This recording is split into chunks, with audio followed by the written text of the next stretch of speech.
ফিরআউন নদীতে ডুবে গেল। হযরতে মূসা আলাইহিস সালাতু ওয়াস সালাম শুকরিয়া আদায় করলেন এবং আল্লাহ সুবহানাহু ওয়া তাআলাকে বললেন, ইয়া রাব্বুল আলামিন,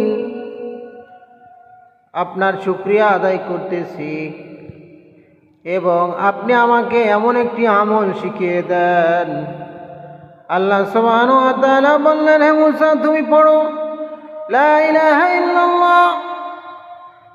মূসা আলাইহিস সালাতু ওয়াস সালাম বললেন, হে রাব্বুল আলামিন, এই কালিমা তো সবাই জানে। আল্লাহ সুবহানাহু ওয়া তাআলা বললেন, হে মূসা, তুমি কি জানো এই কালিমাটা কত গুরুত্বপূর্ণ কালিমা?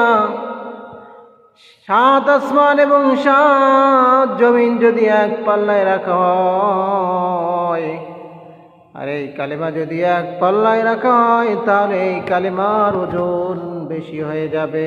সুবহানাল্লাহ।